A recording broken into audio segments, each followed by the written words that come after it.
Fala, investidor e investidora, sejam muito bem-vindos ao canal.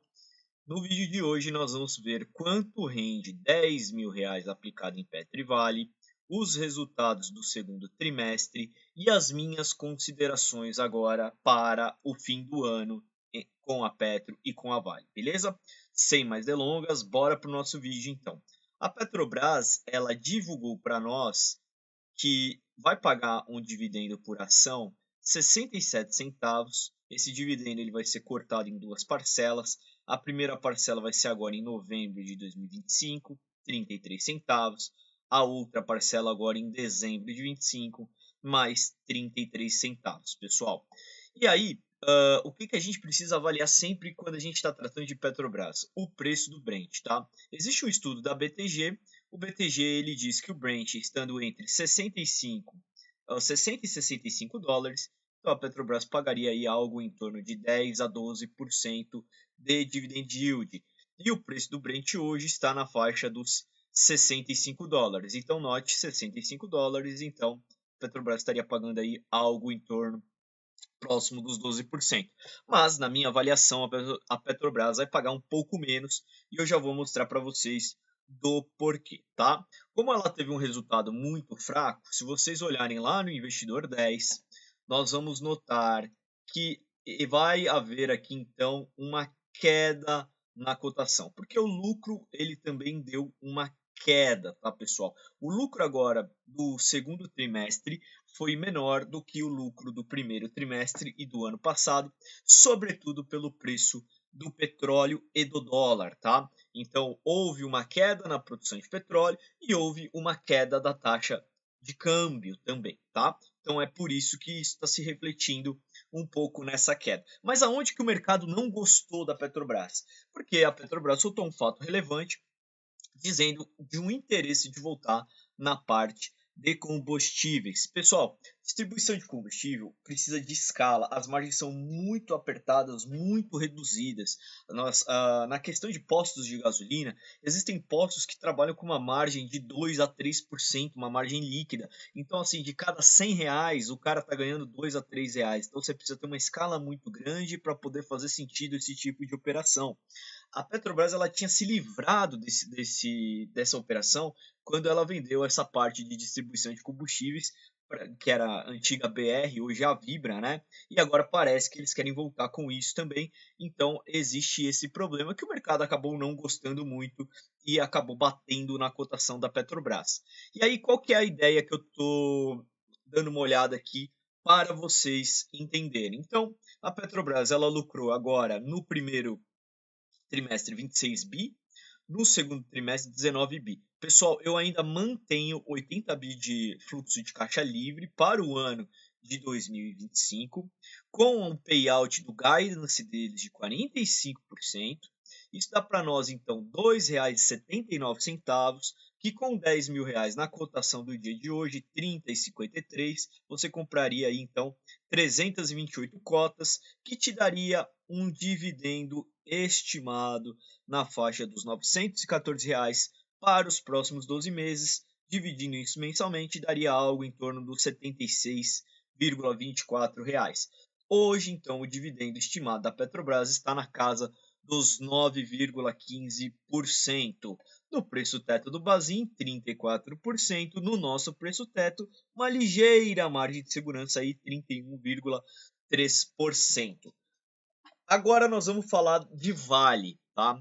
Vale também tem uma questão por ser commodity, a gente tem que olhar o preço do minério de ferro, mas não só o preço do minério de ferro. O que me interessa na Vale, que eu já comentei em outros vídeos, é que a Vale possui uma spin-off dela, que chama-se Vale Base Metals, onde o pessoal trabalha sobretudo com cobre, tá? O cobre, pessoal, ele vem numa crescente muito grande, tá? A gente está passando por uma mudança muito grande na sociedade e o cobre vai ser um metal cada vez mais demandado para essas mudanças. Então a gente utiliza cobre em baterias, vai utilizar cobre agora nos data centers, vai utilizar o cobre nos veículos elétricos. Então o cobre ele vai vir numa crescente de demanda, né? Então vamos dar uma olhada aqui no operacional da Vale no segundo TRI. Então, desempenho e custo melhorou em todos os segmentos de negócio. no caminho para atingir os guidance. As vendas de cobre e níquel aumentaram 17%. Importante ponto para se alientar. Então a Vale tem uma meta até 2035 de estar produzindo em torno aí de 800 quilotoneladas por ano de cobre, tá, pessoal? Então a gente está seguindo nessa meta. O preço médio do realizado de finos de minério de ferro foi de $85 por tonelada, 6% menor e 13% menor ano contra ano, em linha com o preço das quedas do minério de ferro. E aí, o que a gente tem que olhar? Então, que a Vale ela está reduzindo os custos de produção, seja no minério de ferro, no cobre, no níquel. Ela está com um guidance para 2025 revisado para de 1.500 a $2.000 a tonelada, por um bom desempenho e sólidos preços do ouro acima do esperado. O EBITDA aumentou aí 7% tri contra tri, mas ainda assim é 14% menor ano contra ano.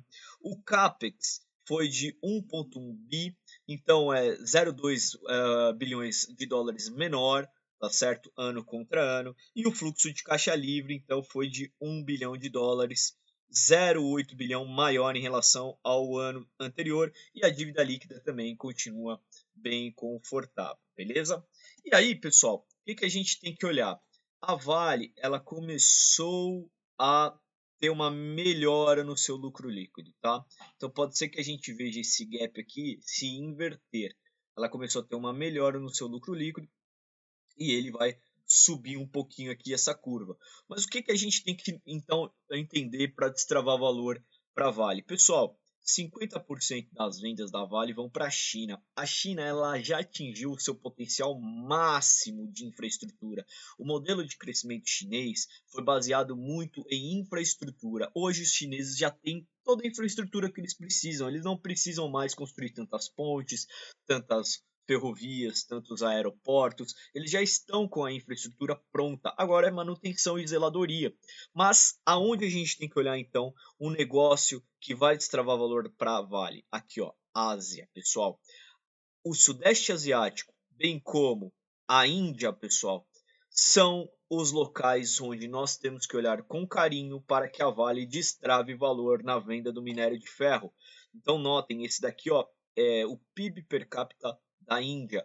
Notem, o forecast aqui, ó, a previsão de 2025 é de 4,1 bi ou 3,6 bi. A previsão para daqui 5 anos é de 6,7 bi, ou seja, um crescimento de mais de 100% aqui, ó, em menos de 5 anos. E isso vai demandar investimentos em infraestrutura. Então, lá na Índia vão haver massivos projetos de ferrovias, rodovias, portos, aeroportos, que a Vale do Rio Doce poderá se beneficiar vendendo minério de ferro para essa galera, e não só na Índia, como em muitos outros mercados do Sudeste Asiático, beleza?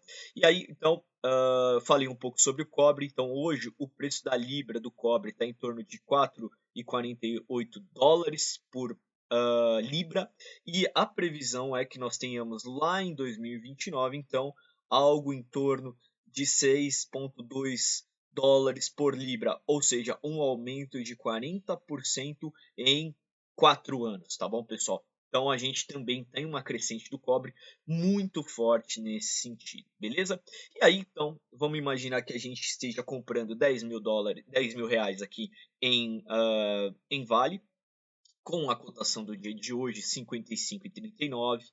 Isso daria para a gente comprar 181 cotas, seria equivalente a algo em torno próximo dos R$ 700, que seria então mensalmente algo em torno dos R$ 57.